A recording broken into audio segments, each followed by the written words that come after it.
இந்த பட்ட சாராயத்தை மேடை தோறும் வந்து பிரபலப்படுத்துற வேலையை யார் செஞ்சுட்டு இருக்கிறா? சீமான் தான் செய்யறாரு.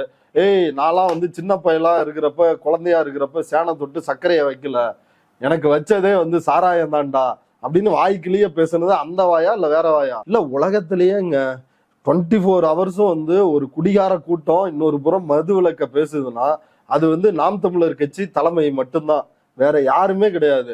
இதே சாட்டை துரைமுருகன் ஜெயில இருந்தப்ப வீடியோக்கள்லாம் வெளியே வந்துச்சே, அவர் செல்போன்ல இருந்து எல்லாரையும் குடிக்கிறப்ப, ஹுமாயூன், இன்னைக்கு கட்சியை விட்டு வெளியே வந்த வெற்றி குமரன், இவங்கெல்லாம் உட்காந்து குடிக்கிறப்ப வீடியோ வந்துச்சா இல்லையா? அது சாட்டை துரைமுருகன் செல்போன்ல இருந்து அவங்களுக்கு தெரியாம ரெக்கார்ட் பண்ணி வச்சது தானே. அது முழுக்க முழுக்க ஒரு கொழுப்படுத்த பேச்சு தான். லீலா பேலஸ்ல உட்காந்து ஓசியில குடிக்கிறவங்க, வெளிநாட்டு சரக்கு வாங்கிட்டு வந்து இங்க உட்காந்து குடிக்கிறவங்க, அதுக்கு அதெல்லாம் தெரிஞ்சு வந்து அவங்களுக்கு ஜால்ரா அடிக்கிற வந்து பத்திரிகையாளர்கள், இவங்க எல்லாரும் தான் இந்த விஷயத்த வந்து கேட்கறாங்க. அவன் குடும்பம் என்னங்க பண்ணும்?